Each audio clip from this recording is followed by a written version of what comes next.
नमस्कार।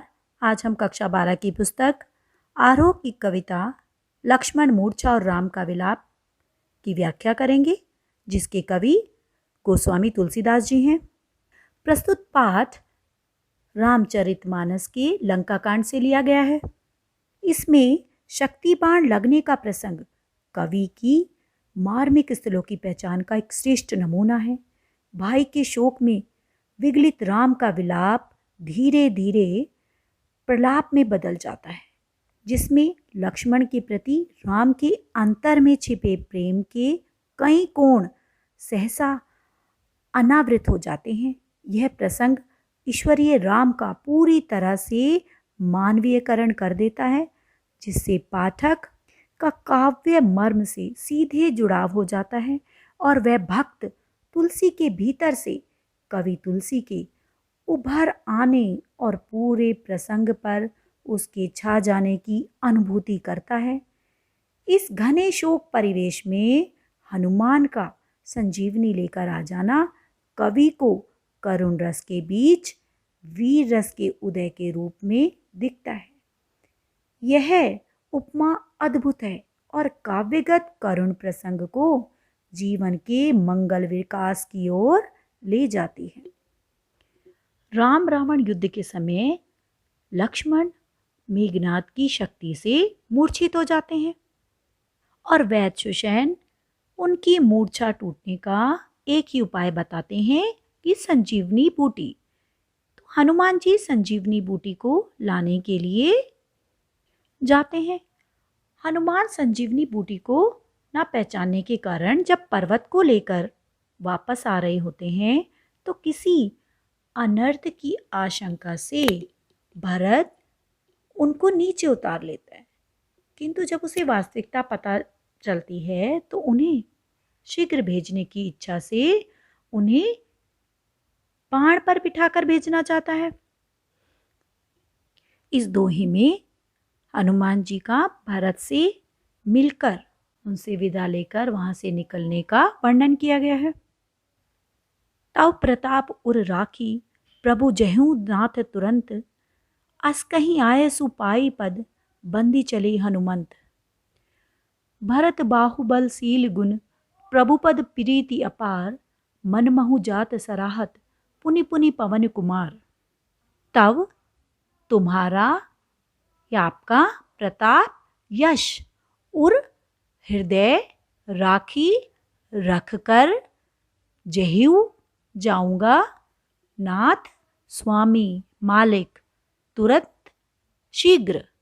अस इस तरह आयसु आज्ञा पाई पाकर पद पैर बंदी वंदना करके बाहु भुजा सील शील सद्व्यवहार गुण गुण पद चरण प्रीति प्रेम अपार अधिक महु में सराहत प्रशंसा करना पुनि पुनि बार बार पवन कुमार अर्थात पवन का पुत्र हनुमान।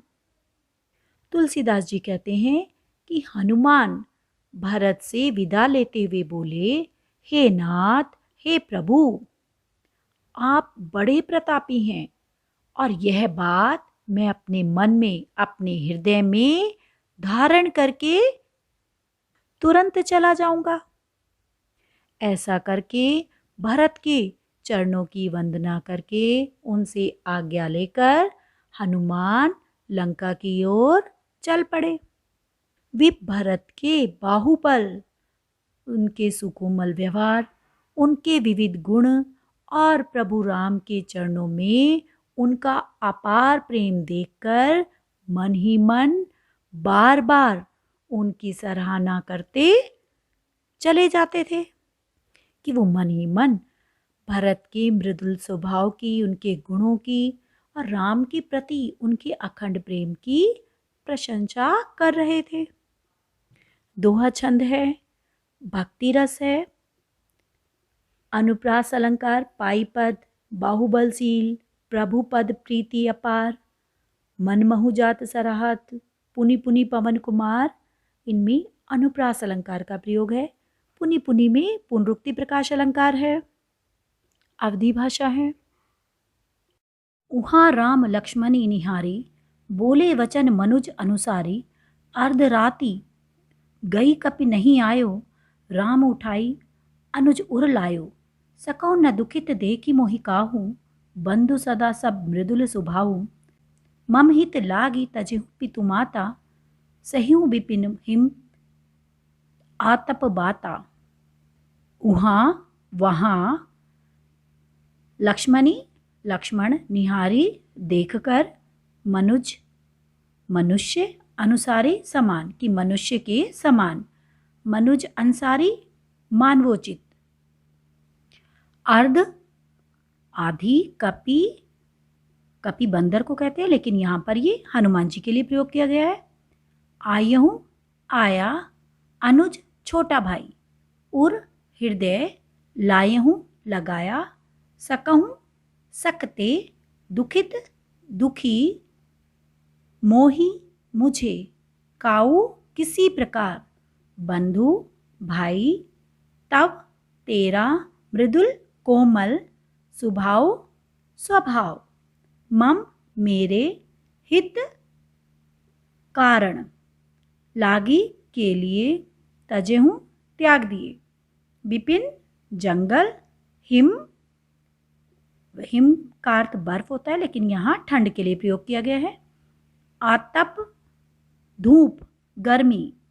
बाता हवा या तूफान।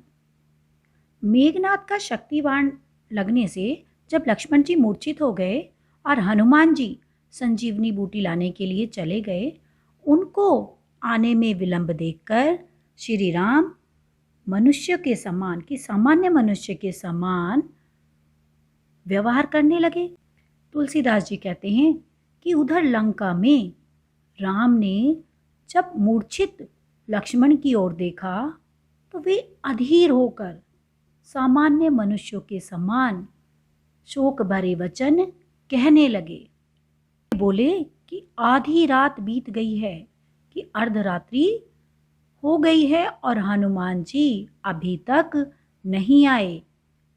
यह कहकर राम ने अधीर होकर अपने अनुज लक्ष्मण को उठाकर अपने हृदय से लगा लिया और बोले, हे भाई, तुम मुझे कभी दुखी नहीं देख सकते थे। तुम्हारा स्वभाव सदा से ही ऐसा कोमल और मृदुल रहा है। तुमने मेरे हित के लिए अपने माता पिता तक को त्याग दिया और जंगल में रहकर बर्फ, धूप, आंधी, तूफान आदि कष्टों को सहते रहे। कि तुम्हारा इतना त्यागमयी व्यक्तित्व था कि तुमने मेरे लिए अपने माता पिता का त्याग कर दिया और इस जंगल में सर्दी, गर्मी, आंधी, तूफान को भी मेरे लिए सहा। भाषा अवधि है, चौपाई छंद है और अनुप्रास की छटा तो पूरे काव्यांश में छाई हुई है। जैसे भरत बाहुबलशील, बोले बचन मन महु जात सराहत। सो अनुराग कहाँ अब भाई, उठहु न सुनि मम बच बिकलाई। जो जनते हूँ बन बंधु बिछो हूँ, पितु बचन मनते हूँ नहीं ओहूँ। सुत बित नारी भवन परिवारा, हो ही जाहि जग बारहि बारा। अस विचार जिय जागहु ताता, मिलहि न जगत सहोदर भ्राता। सो वह अनुराग प्रेम, बच वचन, बिकलाई व्याकुलता। जो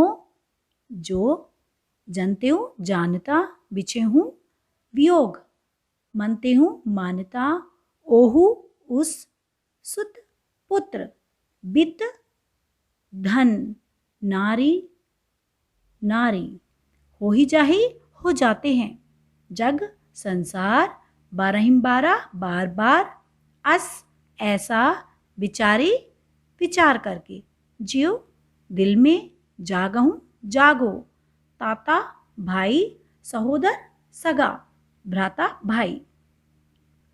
लक्ष्मण को मूर्छित देखकर श्री राम सामान्य मनुष्यों की तरह अपनी व्याकुलता प्रकट कर रहे हैं। वे लक्ष्मण से कहते हैं, ओ प्रिय भाई लक्ष्मण, तुम्हारा वह पहले जैसा अनुराग अर्थात प्रेम अब कहाँ है?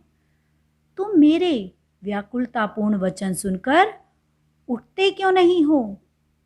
यदि मैं यह जानता कि वन में जाकर मुझे अपने भाई से बिछड़ना पड़ जाएगा तो मैं अपने पिता के वचन नहीं मानता। उन्हें मानने से मैं इनकार कर देता और वन में ना आता। वे कहते हैं, इस संसार में पुत्र, धन, पत्नी, मकान और परिवार बार बार बनते हैं और बिगड़ते हैं, अर्थात इन्हें प्राप्त किया जा सकता है। ये जीवन में आते हैं और चले जाते हैं, परंतु सगा भाई चाहकर भी दोबारा नहीं लाया जा सकता। कि हे तात जागो, तुम्हारे जैसा भाई इस संसार में मुझे नहीं मिल सकता। वे अपने भाई के प्रेम में इतने व्याकुल हो गए हैं कि वो अपने कर्तव्यों को भी मानने से मना कर रहे हैं। वो कहते हैं कि अगर मुझे ये पता होता कि वन में आने से मुझे तुमसे बिछड़ना पड़ेगा तो मैं अपने कुल की जो रीति है, प्राण जाए पर वचन न जाए, उसे भी नहीं मानता और पिता की आज्ञा का भी उल्लंघन कर देता, अर्थात मैं किसी की भी परवाह नहीं करता। इसमें श्री राम की उस व्यथित मनोदशा का वर्णन है जिसके कारण उन्हें अपने भाई लक्ष्मण के अभाव में संसार के सारे रिश्ते व्यर्थ, बेकार प्रतीत होते हैं। इसमें उनका भातृ प्रेम प्रकट हुआ है। अवधी भाषा का प्रयोग है, चौपाई छंद है, इसमें करुण रस की अभिव्यक्ति है।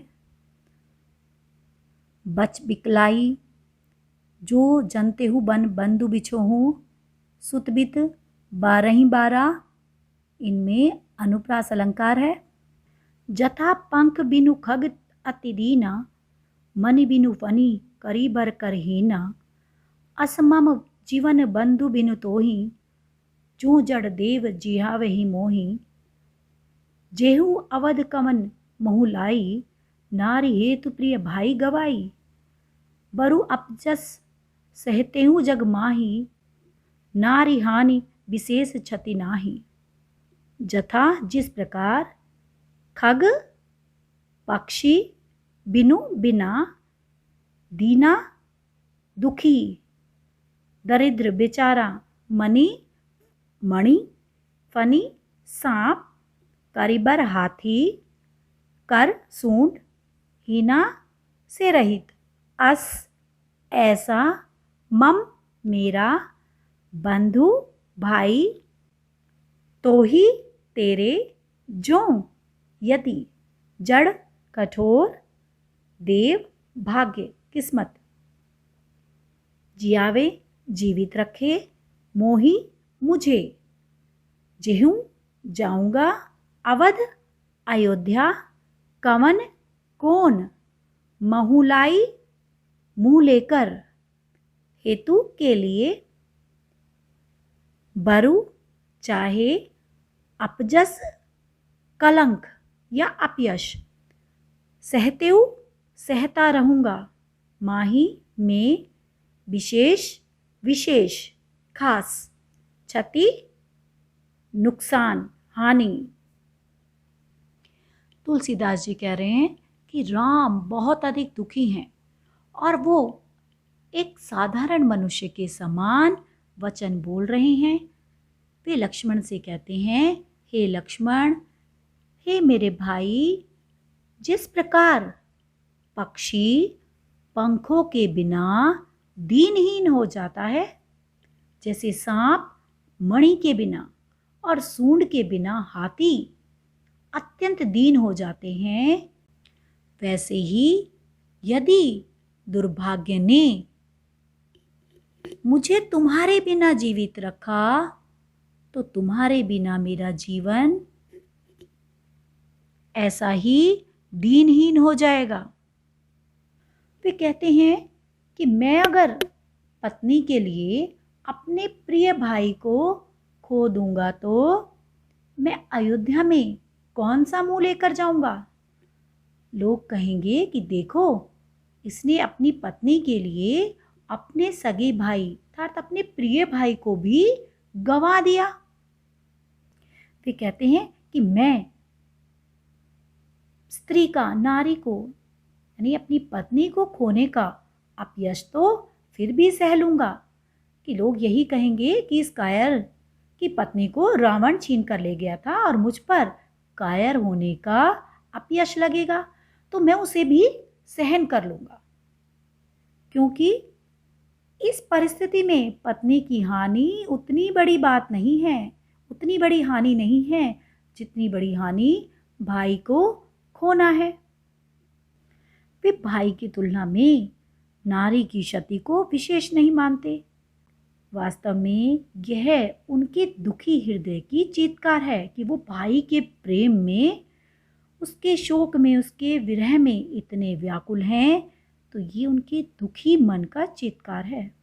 वे भाई को इस अवस्था में देखकर भावुक हो उठे, इसलिए विलापवश ऐसा कह रहे हैं। चौपाई छंद है, भाषा अवधी भाषा है। अनुप्रास का प्रयोग तो पूरे काव्यांश में है। सुतबित, बारही बारह, बंधु बिनु, मणि बिनु फनी, करिबर कर, अपलोक सोकु, प्रभु प्रलाप आदि सभी में अनुप्रास अलंकार है। लक्ष्मण मूर्छा और राम का विलाप पाठ के शेष भाग का अध्ययन हम अगली वीडियो में करेंगे। धन्यवाद।